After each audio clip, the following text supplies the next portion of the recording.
Bem, se você tivesse dinheiro e pudesse agora, depois da escola dominical, não saia depois do culto, tá? Depois da escola dominical, já sair e falar, olha, vou aproveitar o feriado. E você me perguntasse, e aí pastor, dica de lugar? Sabe qual eu daria, né? Eu sei. Então, eu daria exatamente essa dica. Falei, olha, pega um voo, desce em Ilhéus, para você desfrutar aí desse lugar lindo e maravilhoso, belo. E aí eu indicaria alguns lugares, olha, e quero mostrar para vocês aí no mapa. Logo lá acima tem um lugar chamado Barra Grande, e que faz parte de uma grande península, que é a Península de Maraú. Fica ali um lugar bem perto, bonito também, chamado Itacaré. E você pode chegar lá, aí chegando até Ilhéus, lá tem aeroporto, tem até um aviãozinho. Percebem aí o aviãozinho em Ilhéus? Mas esquece agora o quadro e olha para mim. Esquece lá e olha aqui para mim. Deixa eu fazer uma pergunta.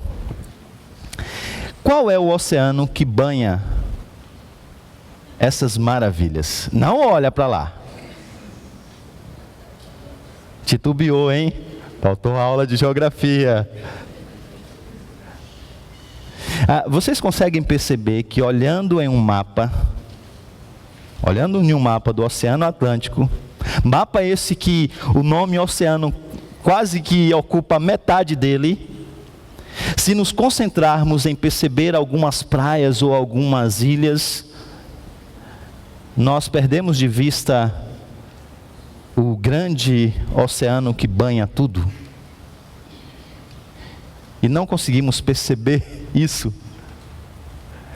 Nós somos capazes até de talvez guardarmos os nomes minúsculos de algumas praias, de algumas ilhas, sem notar que tudo isso é banhado pelo oceano, neste caso, Atlântico. Bem, o mesmo pode acontecer na nossa interpretação bíblica. Nós podemos então olhar para as histórias das Escrituras, podemos guardar as suas referências, podemos saber de cor até mesmo como chega lá, como abrir o texto para chegar naquela determinada história, mas podemos de igual modo não perceber que essas histórias fazem parte de uma grande história. E a aliança está lá, escrita quase que na página inteira. Mas nós nos apegamos então aos pequenos detalhes das histórias. E aí não conseguimos perceber que o tema aliança está lá. Então, a doutrina da aliança é uma daquelas coisas grandes demais para serem percebidas com facilidade, principalmente quando a nossa mente está programada para olhar coisas menores. Nós estamos viciados em olhar histórias como se fossem praias, e não como se fosse um conjunto, uma verdadeira e grande costa. É por isso que, tentando nos alertar para esse perigo, Abraham Kuyper diz que um evento na vida dos patriarcas, um episódio na vida de Davi, uma experiência dos profetas, nada disso pode ser apresentado como sendo uma cena isolada. Tudo isso faz parte de uma verdadeira revelação, mas nós olhamos para essas coisas como sendo fragmentadas. Então, hoje eu vou fazer o seguinte, eu vou tentar me aproximar então de uma história, como se a gente estivesse indo para uma praia, mas nós vamos olhar tudo mais que está em volta, para saber aquilo que o texto quer dizer, à luz dessa grande doutrina da aliança que corta toda a Escritura. E vamos fazer isso então a partir de Gênesis capítulo de número 12. Por isso, antes é importante que a gente olhe para o contexto, porque nós nem sempre percebemos muito o que o texto diz à luz do seu contexto. A primeira coisa que você precisa entender é que esse lugar do qual Abrão foi retirado é a Babilônia, e este lugar está intimamente ligado com Babel. Lembra da história? Parece que Abrão surgiu do vácuo, né? Por isso que a gente tem até dificuldade de ver o aspecto gracioso do chamado de Deus. Ele é apresentado como sendo um homem fiel, obediente, um homem que crê nas promessas do Senhor, um exemplo a ser seguido. Só que ele faz parte daquele mesmo povo que não quis fazer o que Deus ordenou que deveria ser feito. Babel é um retrato do mundo caído, do mundo que quer viver para si mesmo, fazer a sua própria vontade. Lembre-se que quando Deus criou o mundo, Deus colocou o seu propósito final para o mundo, e colocou o homem no mundo para que pudesse desenvolver esse propósito. São os mandatos da criação: relacionamento com Deus, relacionamento com o próximo e relacionamento com tudo mais criado. E agora o homem usa de tudo isso, de toda a capacidade, não para fazer aquilo que traz glória ao Senhor, dominar a terra, povoar a terra, mas para construir um mundo para si mesmo. Ao invés de se espalharem, eles constroem uma cidade, e nessa cidade uma grande torre, na qual eles achavam e julgavam que poderiam viver para eles mesmos. Então Deus vem, e Deus agora toma conhecimento dessa rebelião, e Deus então agora aplica o seu castigo, como nós então agora podemos perceber. Então perceba que agora, nesse momento da narrativa, uma tensão começa a subir nesse drama. O leitor está apreensivo. Afinal, o castigo sobre Babel é a prova que Deus desistiu do plano de estabelecer o seu reino na terra. Ou ainda, será que então Deus mais uma vez vai destruir essa terra, como fez nos dias de Noé? Então logo essa tensão, ela chega ao texto, logo ela se desfaz. Agora de uma maneira um tanto quanto estranha, porque depois do relato dessa tentativa de viver para si mesmo, sem dar muitos detalhes do que aconteceu, de como as coisas se sucederam, o narrador então começa a descrever a descendência de Sem. Puxa, podia dar mais detalhes, né? O leitor que não é muito atento, não consegue entender muito as conexões. O que um relato como esse, tão importante para essa narrativa, tem a ver com o nome de tanta gente? E fulano gerou ciclano, e assim foi, sabe aqueles nomes para a gente colocar nos filhos dos outros? Bem, mas o leitor atento vem pegando a sequência, e ele já percebeu, por exemplo, algumas coisas. Em primeiro lugar, que Sem é o filho abençoado de Noé, e que esse, por sua vez, faz parte da linhagem ou da semente da mulher. Isso te faz lembrar de Gênesis 3,15, não é? Haveria uma inimizade, mas da semente da mulher, Deus traria o grande rei, que pisaria na cabeça da serpente. Alguém que viria para reverter os efeitos da queda, e esse viria da mulher. E aí então agora os nomes fazem sentido. De Adão até Noé, 10 gerações. E de Noé até Abrão, mais 10 gerações. Então as gerações não são colocadas aqui aleatoriamente. Olha, a gente precisa fazer o registro em ata, sabe? Do nome aqui dos membros da Igreja Aliança. Não. Isso foi tudo pensado. É o autor chamando a nossa atenção para o fato de que Deus vai fazer uma coisa muito grande e especial a partir de então. E aí é nesse contexto que Deus chama então agora Abrão. E a mensagem já começa a ser clara. Deus vai continuar o seu plano de estabelecer o seu reino na terra por meio da semente da mulher, que é oposta à serpente, como nós vemos em Gênesis 3:15. E aí o texto começa. Então o Senhor disse a Abrão. Parece uma simples introdução, não é? Mas é mais que isso. Algo importante está acontecendo aqui.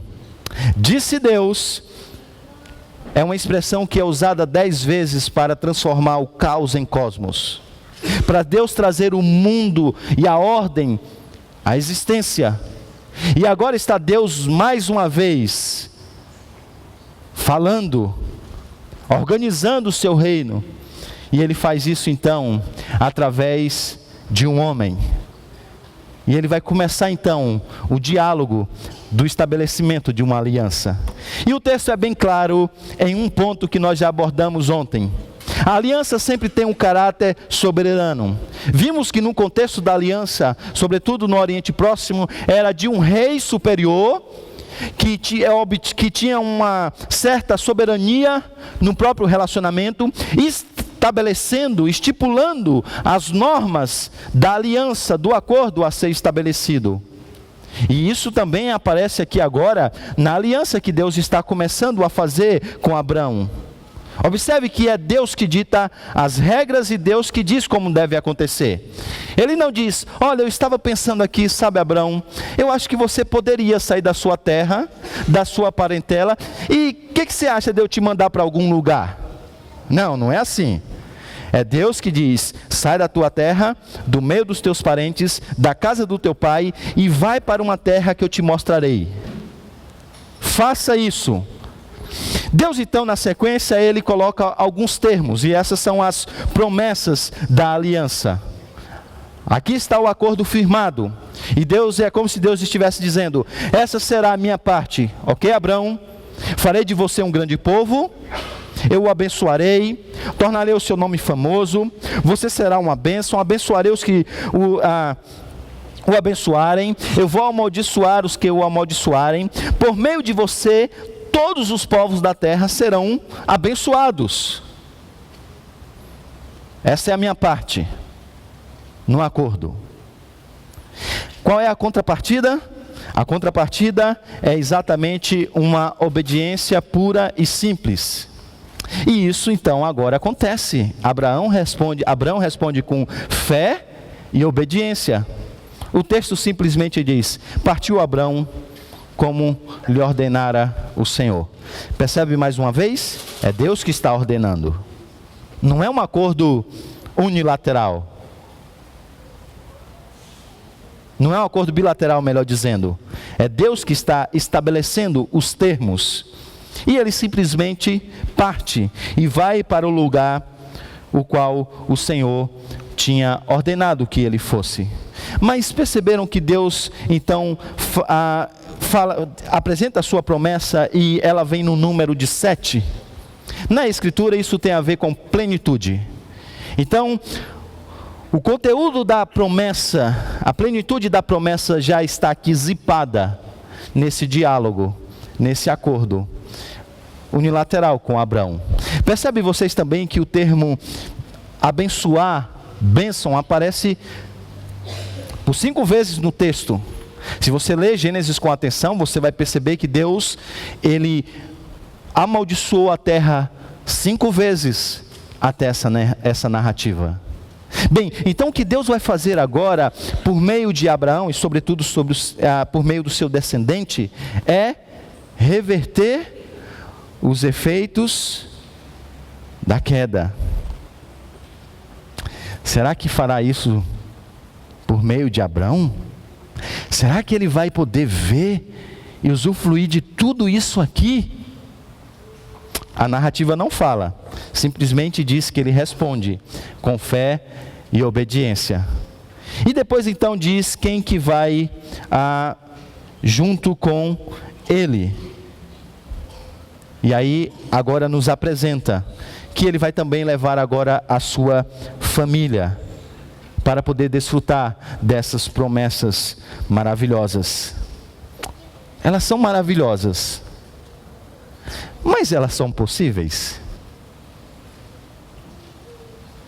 Consegue perceber que a narrativa normalmente ganha tons dramáticos, porque Abraão sabe que a sua mulher não pode ter filhos. Ele está saindo da sua terra, da sua parentela, deixando para trás uma das coisas mais valorosas nesse tempo, a própria terra. Ele vai para herdar uma terra que ele não sabe onde é, e comprar com qual dinheiro essa terra? Simplesmente chega lá e tomar, vai ser assim? Como que vai acontecer isso? Essas promessas são maravilhosas, mas elas são possíveis? Para a gente aqui, parece que é uma coisa fácil, né? Sai da tua terra, da tua parentela e vai para a terra que eu te mostrarei. Mas a migração nesse tempo não é como hoje você pega um avião e mesmo não indo de primeira classe, chega muito bem nos Estados Unidos. E se não der certo, você pega outro e volta. Bem, isso não é dessa maneira que as coisas aqui, elas são descritas e elas acontecem. Mas ele vai. E aí o texto diz então que eles chegaram na terra de Canaã. Conseguiram perceber? O narrador agora é em um ritmo baiano, rapidamente viaja por 640 quilômetros. Versículo de número 4 ele está em um lugar, versículo de número 5 ele já está em outro lugar. E ele chega na terra. O mesmo narrador, a quem está escrevendo esse texto, Moisés, ele vai dizer sobre essa terra em um outro lugar. Preste atenção. Pois o Senhor, o seu Deus, o está levando a uma boa terra, cheia de riachos e tanques de água, de fontes que jorram nos vales e nas colinas, terra de trigo, de cevada, de videiras, de figueiras, de romãzeiras, azeite de oliva e mel. Terra onde não faltará pão e onde não terão falta de nada.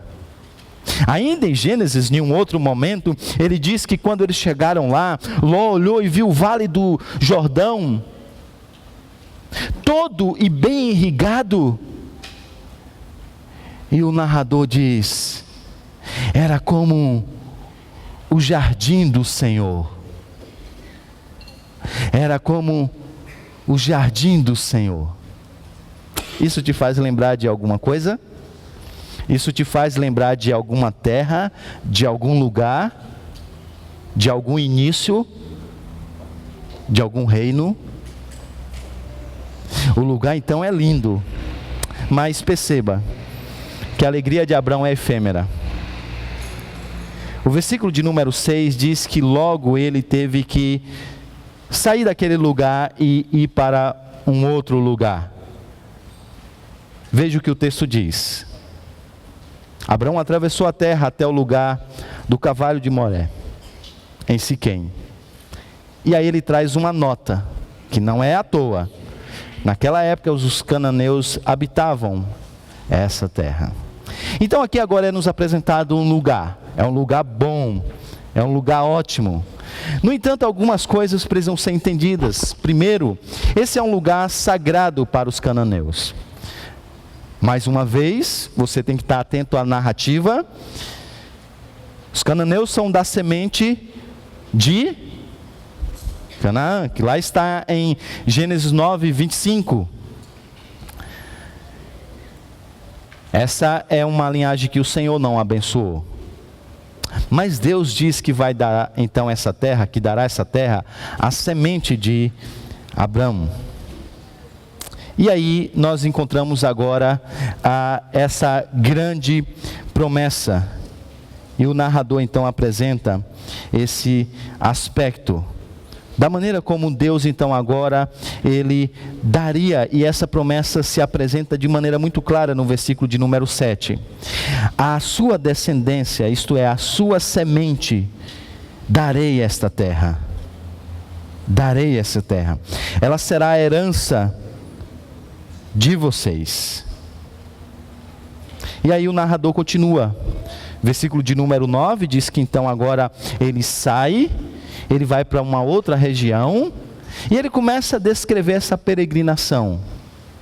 Mas, se você leu o texto com atenção, você percebeu que, por onde ele passa, ele dedica um altar ao Senhor. E a pergunta é, por quê? Por que ele levanta lá um número grande de pedras e dedica então um altar ao Senhor? Qual é o objetivo? O objetivo é muito claro. É mostrar que nessa terra, Deus seria um dia o rei adorado. E não os outros deuses. É por isso que quando ele passa, ele está marcando o território. Reivindicando a terra que pertence ao Senhor. Não se esqueça, Deus fez essa terra, colocou um povo nessa terra, que é dele e para a glória dele. É o reino parasita que tomou lugar. É o reino parasita que está se expandindo, evidentemente, debaixo da soberania do Senhor e do seu controle. Mas essa terra que jaz o maligno não é dele. Essa terra que adora a outros deuses não é para ser dedicada a esses outros deuses. Essa terra é do Senhor, para Ele estabelecer o seu próprio reino, para ser adorado em todo o seu espaço. O homem deveria agora multiplicar, crescer, se espalhar sobre a terra, produzir sobre toda a terra, para que o conhecimento de Deus pudesse cobrir toda essa terra como as águas cobrem o mar. Então Deus parece que está levando a cabo esse seu propósito. Mas a expectativa agora ela surge. Porque a pergunta é: quando se dará isso? Quando isso será uma realidade? Quando veremos então o descendente de Abrão podendo olhar com os seus próprios olhos toda a terra do Senhor e que pertence ao Senhor, prostrada diante do Senhor e adorando o Senhor, produzindo tudo isso que nós acabamos de ler e de ver? A expectativa é levantada. Qual é a resposta? Cristo. Se isso não fosse um sermão, e talvez fosse uma aula, e talvez tivesse aqui irmãos de outra tradição, talvez agora protestaria, levantaria a mão e dizia: ah, vocês reformados com essa interpretação cristocêntrica de vocês das Escrituras, às vezes vocês forçam demais o texto. Convenhamos, vejamos, irmãos, Gênesis capítulo de número 12, contando a história de um patriarca, agora vem o pastor dizendo que esse texto fala de Cristo. Como assim?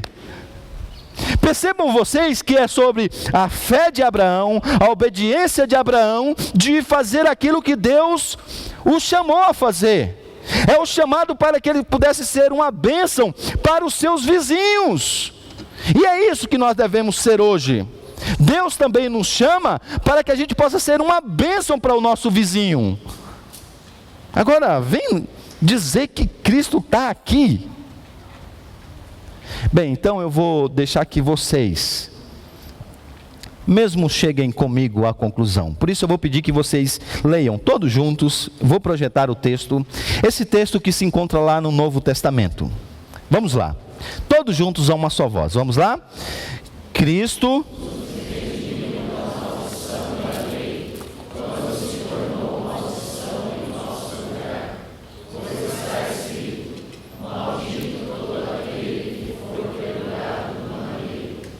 e ainda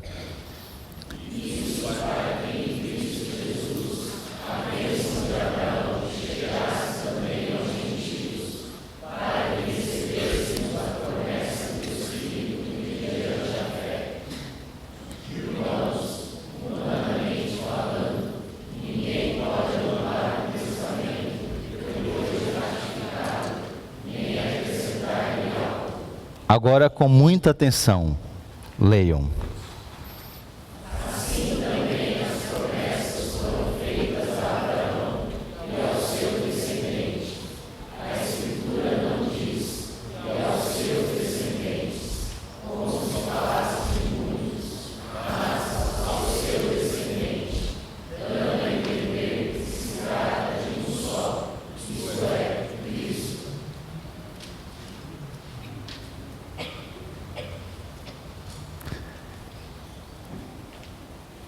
A visão da grande história dá sentido a cada história. Deus fez uma aliança com Abraão. A aliança tem os seus privilégios, mas também as suas responsabilidades. As suas bênçãos, mas também a maldição.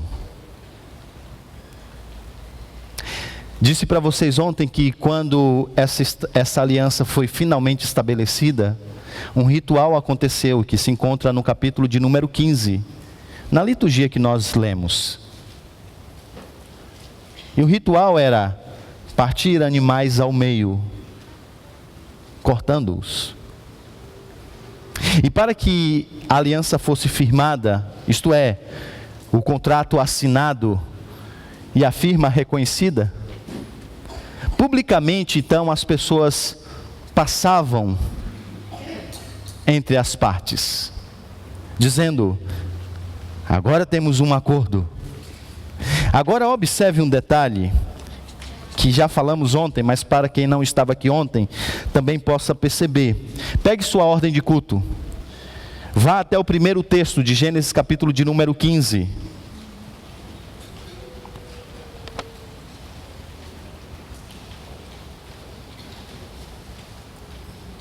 Veja versículo de número 17 e 18. Vamos lá, todos juntos também a uma só voz, mais ou menos. Vamos lá? Depois...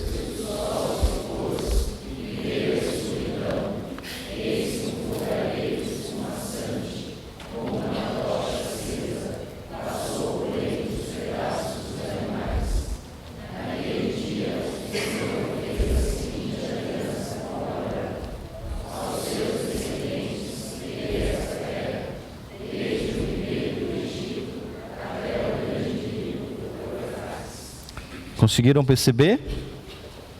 Deus passa sozinho. Ele então, tanto se compromete com cumprir a sua palavra, como coloca sobre os seus próprios ombros os custos, caso o homem não cumpra a sua parte na aliança. O Novo Testamento diz então que Jesus Cristo morreu no nosso lugar. E não é à toa que ele, quando reuniu os seus discípulos, disse: esse é o meu corpo que é partido por vós. E esse é o sangue da nova aliança. Mas se ele apenas morresse e não cumprisse também a lei, seria difícil acreditar isso na nossa conta.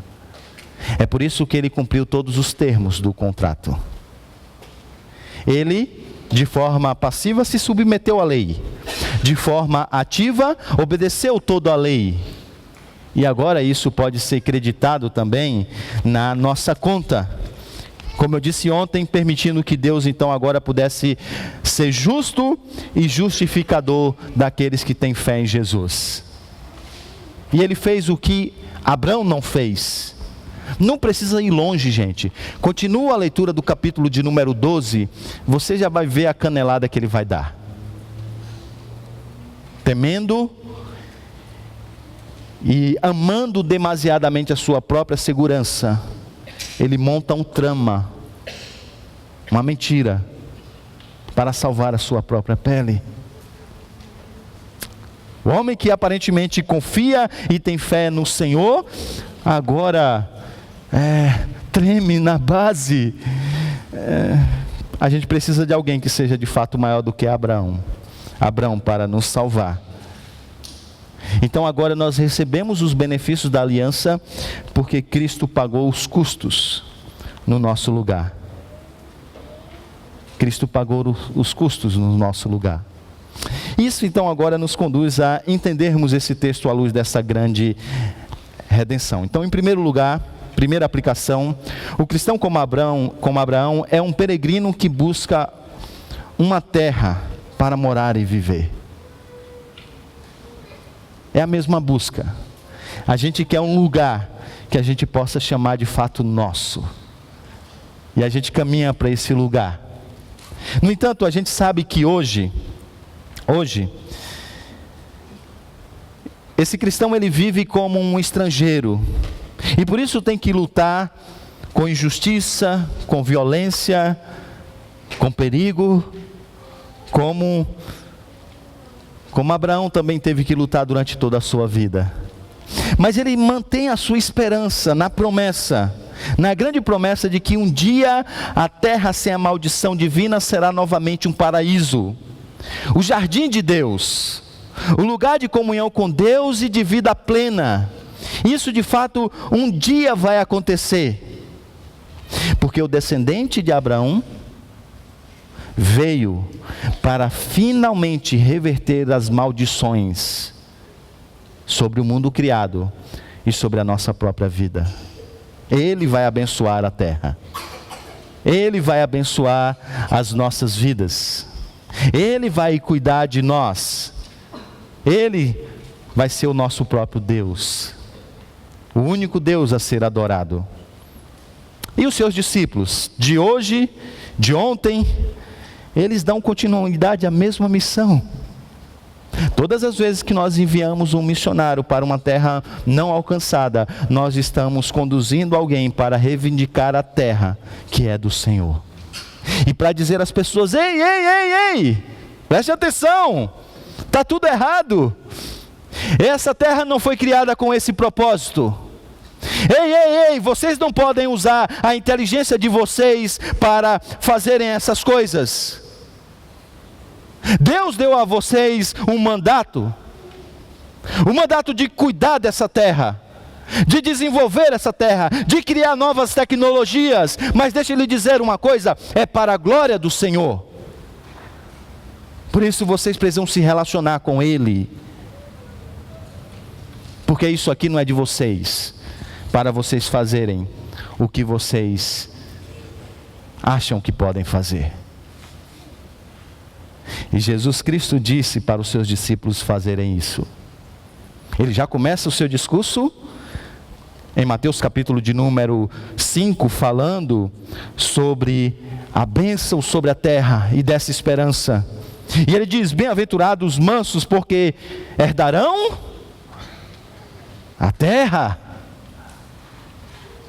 Herdarão a terra. Por mim, herdarão a terra. Essa terra será de vocês. E tudo que eu vou dizer para vocês, tudo que eu vou ensinar para vocês, é a maneira como vocês devem viver nessa terra que pertence ao Senhor, para a glória do Senhor. Consegue perceber o que Jesus está fazendo? Trazendo-os de volta para os mandatos criacionais.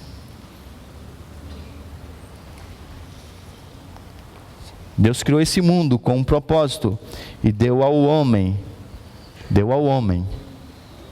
a tarefa de governar sobre essa terra, de desenvolver sobre essa terra. E agora ele chama os seus discípulos a viverem dentro desse padrão. Mandato espiritual, relacionamento com Deus, a base da aliança. Deus ser o nosso Deus e nós o seu povo. Relacionamento social, o nosso relacionamento agora um com o outro, refletindo esse relacionamento que já está presente na aliança. Por isso que nós falamos de família da aliança. Não estamos se referindo só ao nome da igreja, é muito mais que isso.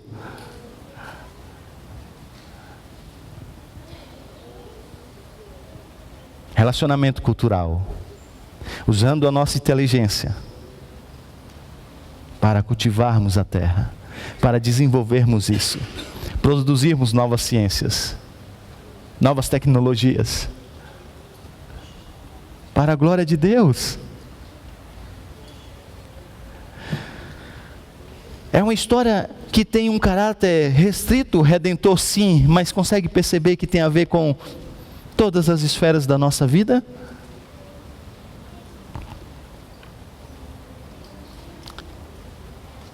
E essa história é melhor compreendida quando nós entendemos que a visão da grande história dá sentido a cada história.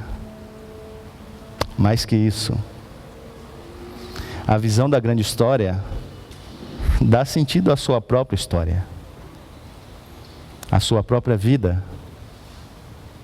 Então eu queria que você agora entendesse e percebesse que a Escritura não é uma série de fragmentos, histórias fragmentadas.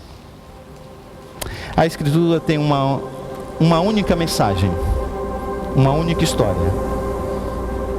E essa é a história. A Bíblia não é uma série de histórias desconectadas. Ela é uma única narrativa na qual cada história, cada personagem, aponta para além de si, para alguém maior. A história de Adão e Eva não trata apenas do primeiro homem e mulher. Há um Adão melhor e verdadeiro, que passou no teste do jardim e cuja obediência é atribuída a nós. Há um Abel melhor e verdadeiro, assassinado sem ter culpa, cujo sangue clama não pela nossa condenação, mas por nossa absolvição. Há um Abraão melhor e verdadeiro, que atendeu ao chamado de Deus para deixar seu lar e todo o conforto, partindo ao vazio e ali criando um novo povo de Deus. Há um Isaque melhor e verdadeiro, filho da graça e da promessa, que não foi apenas oferecido por seu pai sobre o monte, mas de fato sacrificado por todos nós. Há um Jacó melhor e verdadeiro, que lutou e recebeu o golpe do castigo que cabia a nós, a fim de que, como Jacó, só recebêssemos a ferida da graça, que nos desperta e nos disciplina. Há um José melhor e verdadeiro, que, estando à direita do rei, perdoa aqueles que o traíram e o venderam, usando seu novo poder para salvá-los. Há um Moisés melhor e verdadeiro, que se põe no abismo entre o povo e o Senhor, mediando uma nova aliança. Há uma rocha de Meribá melhor e verdadeira, ferida pela vara da justiça de Deus, que agora nos dá água no deserto. Há um Jó melhor e verdadeiro, alguém que conhece o sofrimento injusto e que intercede e salva seus tolos amigos. Há um Davi melhor e verdadeiro, cuja vitória se torna a vitória de seu povo, ainda que eles mesmos não tenham levantado uma pedra sequer para conseguir isso. Há alguém melhor e verdadeiro que, como Esther, não arriscou apenas perder um palácio terreno, mas abriu mão do trono celestial. E não apenas arriscou sua vida, como a deu por completo para salvar seu povo. Há um Jonas melhor e verdadeiro, que foi lançado à tempestade a fim de que dela nós fôssemos resgatados. Há um Cordeiro da Páscoa melhor e verdadeiro, inocente, perfeito, que se deixou ser morto para que o anjo da morte não atentasse contra nós. Ele é o verdadeiro templo, o verdadeiro profeta, o verdadeiro sacerdote, o verdadeiro rei, o verdadeiro sacrifício, a verdadeira luz e o verdadeiro pão. A Bíblia não é uma série de histórias desconectadas. Ela é uma única narrativa que aponta para uma única pessoa: Jesus.